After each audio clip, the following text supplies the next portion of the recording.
The numbers are in. We have numbers about what happened last year, and now we have an effect that follows what happened last year and now this year. Maybe you remember when we talked about the Great Resignation. Now we have a new effect, which is called silent quitting. Unfortunately, the reaction of management is, unfortunately, again, rather poor and pretty helpless. So we need to see how to do it better and how to lead your organization to a sustainable future. The numbers which are in are the numbers when the Great Resignation happened. Many people said it's not happening. This is a pseudo effect. The press is just hyping it up due to the summer and they have nothing else to write except COVID-19 and they just want to make a press story out of it. It will all be fine. People return to work. It's all going to be cool. And here we go. 47 million people in the United States of America last year quit their job. That's 1/3 of the workforce.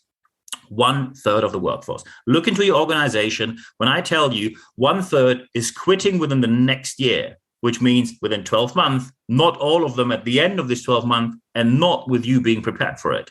You probably think we can't work when that happens. And this is why we need to talk about silent quitting today. The Great Resignation happened, and as we have material, the numbers in from the US now, we will soon have the numbers from the UK and then from all over Europe. Probably we won't have 30% of people quitting. However, we will have a high number, a way higher number than we normally have of people who left their jobs. And of course, what is the first reaction from senior executives? Unfortunately, and I heard that quite frequently during the last weeks and months in leadership seminars, coachings that I led. Blame the people. No one wants to work anymore. They always try to blame employees because no one wants to work anymore. Today, back in the days, it was all better. Please never use the term no one or the phrase no one wants to work anymore. We can track this phrase down back to the 1900s. Since beginning of 1900s, people said no one wants to work anymore. Surprise, we still do in many countries and many places more than ever. And also more people than ever before are working right now. So stop to blame the employees, stop to blame the people. This is not a sustainable way. And also, you're having a strong go against the evidence we have here. Unfortunately, it gets worse day by day, especially when we, for example, talk about modern workplace concepts, for example, work from home or work from anywhere, where often leaders and senior executives say, we don't want to have these remote concepts in place because no one's working anymore. They're all lazy, especially Mondays and Fridays. No one's working, yada, yada, yada. Looking into the evidence, most people work significantly more per month, between 10 to 14 hours in average, which means many people work way more than that. Also, people are shortening breaks, getting back to their break earlier and starting the break later, which is not really helpful, especially in an online world, because you've probably heard of Zoom fatigue. We talked about that. And when people are constantly stressed at home, then you will see a psychological effect that will lead to severe illness very quickly. And then you have no productivity from that person. And in this case, it's not the person's fault. So stop talking with no evidence. The evidence is against you. However, we now have a new level of despair, which I often hear from leaders and executives. And I'm a self-employed entrepreneur. I'm all in for going the extra mile, working longer and harder. However, what I recently heard is that more and more managers and executives are referring to two people on TikTok. By the way, TikTok, the platform where many managers and executives said, young people shouldn't use it at work. It's all nonsense. No one needs this platform. Suddenly, when you need it, you're quoting it as if it is a scientific source. Hint, it's not. People are referring to managers, executives are referring to two people on TikTok who were smart enough, in high commas here, to put on TikTok how lazy they are at work. And of course, they were fired. And that's correct. You will have some people who do not properly work from home. And by the way, N=2 is not a scientific evidence. If you look at people on benefits, you probably find two people who spend their whole benefits on either alcohol or drugs. And then you generalize and say, anyone on benefits only spends it on alcohol and drugs. No, that's not the case. By the way, if we look into management, leadership, and executives, we will find two people on very high-level organizations who do not really work anymore, who do a bit of representative stuff, who basically just wing it every day they show up. These people shouldn't be on that level of the organization. However, they still are, and they get paid royally. So if you want to go down the route of N=2 evidence, do you think that there might be more than two people on higher level in your organization that might have shown misconduct? It's a dangerous route, and it fires back quickly. We have to stick to evidence, and we have to offer, and now we have to talk about how to do it better. We have to talk about how to have a modern workplace. Looking at the Gallup study, just to bring that back to your mind, we had that before, where we just put 3 tiers on, and we ask people, how do you want to work in the future? Only on-site, meaning getting back to the office, only online, the complete opposite, only from home or wherever you want to, or hybrid, which is a mixture of the two mentioned before. People who only want to work on site, 9%. Less than 10%. People who only want to work online is about 1/3, it's 34%. And the hybrid, now you can do the math, is 57%. Hybrid, by the way, means people can choose which days they have on site and at home. It's not you who choose, they choose. You need modern workplace concept. This is why we have a whole branch of workplace consultancy. Work from home means working from the place where they live. Work from anywhere means they can work from anywhere in the world. And if you now, for example, say, hey, we have a very specialist item which is strongly regulated, you cannot leave the country with this data, no one will say anything against that, because that is a proper reason. However, when you now want to implement modern workplace concept, work from home, work from anywhere, or anything else, you need to do so with participation. And participation means ask the people who work with you, what do they want? And I know that many leaders are reluctant to do so because they think it's not the right way. But in this case, you have to do so because otherwise people will not accept what you decide. Often, you come to a solution where you give them the bare minimum, while in return, you expect a lot more than before. So when you, for example, say, oh, you can work from home, but only 1 day a week, but it can't be a Monday, can't be a Friday, can't be during weeks where we have public holidays, can't be on weeks where some people have holidays or paid vacation, so you have to be in the office. But any other week, you can take that 1 day off, but you have to tell us 4 weeks in advance, and your senior manager has to sign it off. And by the way, these are concepts which exist in reality. I see them in training, coaching, consulting. This doesn't lead to anywhere, especially as management, leadership, executives have a strong go against the evidence. When you claim that your people are lazy, and I just quote from one agreement that they had in one company, well, agreement means executives announce what is going to happen.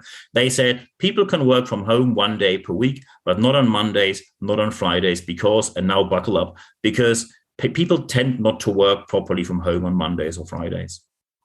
And of course, an employee asked, where's the evidence for that? And then executive said, well, it's our experience, which means we don't have any evidence. We just think we are greater than anything, and my ego is leading the way. You shouldn't be surprised that people leave your organization or look for other jobs. By the way, they look for other jobs while they work for you. During that time, they look for other jobs, and that's your fault, not their fault. I'm a self-employed entrepreneur who's all in for working harder, longer, more hours. If you see that there's a return for what you do, the extra mile is important for great customer service. However, if you as a senior manager have a go against scientific evidence, you should not be surprised that other people do so as well. Your opinion is not a fact. Some managers tend to forget that, executives especially. Just because you say I have a certain experience doesn't make it a fact. A fact is something which is proven by valid and reliable data, and there are scientific methods behind that. We have to end immediately that we limit people without reason. Limitation without reason. Anything which is limitation without reason, LWR, limitation without reason, means that people know what you do is arbitrary. And arbitrariness leads to insecurity, and insecurity is not appreciated. People will look for a different place to work. What we need to start is a very clear definition, communication and collaboration amongst teams, departments, organizations, and often even beyond organizational limits. Because only excellent leadership will get more back than you agreed on. What does that mean? Let's face it. Silent quitting is a term that already portrays people working in the organization in a negative way, and that is done deliberately. It sounds like people are quitting. They're not quitting. They're still there. Silent quitting means they are lacking something or they owe you something, and they don't. Silent quitting means that people just stick to what is agreed in the contract you signed with them, and they do nothing more, nothing less, which, by the way, means they fulfill the expectation to 100%. When you say, my expectation is that you work more than in the contract, than it says in the contract, that is a bit weird. Why do you have a contract then? And when people now start to be a bit posh and say, oh, can speak Latin, do you know pacta sunt servanda? Yeah, that's a phrase from Caesar, Julius Caesar. And by the way, you should look into the context of that quote, because when you look at what Caesar has done to Carthago, probably a person that should not make any statements on how to keep and align with contracts. So don't use that quote, because it makes you look pretty bad and historically very non-informed. Excellent leadership, however, gets back more in return than they can expect. Why does that happen? Because people, when they are motivated, and they like where they work, they decide that I am willing to do a bit more just to have a work environment and a workplace where I thrive, where other people thrive, where we all agree that doing a bit more is something where we can expect something in return, or just because we like it, we still do it because it is the right thing to do. People in social circumstances, social services often do that. However, less and less people will do so in the future. And of course, now there's a valid claim from executives when you say, hey, we have certain jobs. They can't do work from home. They can't do work from anywhere. For example, we work in construction. They can't build houses from home. And I fully agree, they can't. And that gives you an introduction to what war of talent, what situation of talent shortage you will face in the very near future.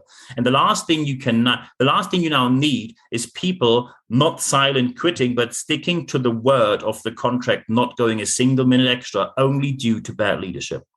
Because silent quitting, looking at the facts, is not 1% wrong behavior by employees. They stick to the contract, and that's why you have the contract.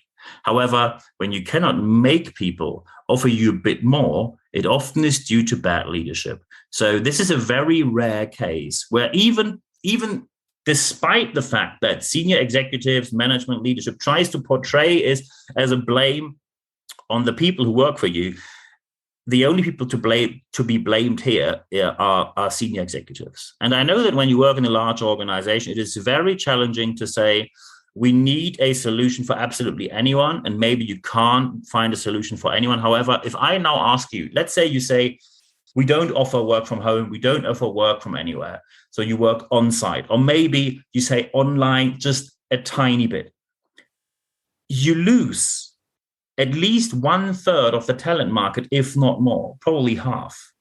Can you afford that? Because when you do so, it means you have to spend more on recruiting, you have to spend more on hiring, rehiring, you have to spend more on retaining the people, developing the people. You have to spend way more, of course, on salaries as well, because shortage means prices go up. And of course, you have to spend more on employee, not only employee branding, but also the employer branding.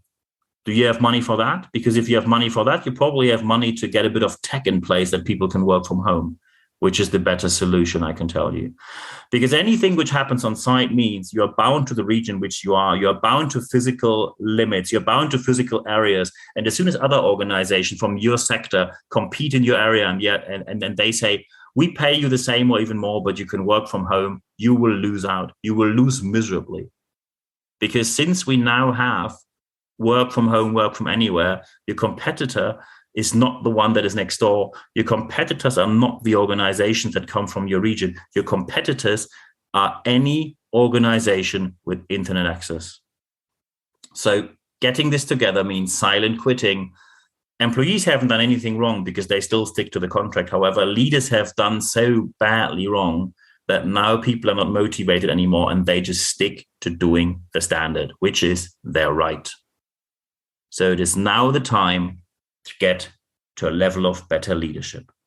Of course, I published on this. When you go to expert.nb-networks.com, then you can put your email address in there. Every Wednesday morning, you receive an email. It's 100% content, guaranteed, ad-free, where everything I published is available free of charge, but only via that email. There might be other channels where people already texted me and said, oh, I saw your article there, but I have to pay for that. Yes, only via the email. It is for free. Of course, when you now say, hey, can we have a confidential chat about my organization because I really want to change something, but I don't know how?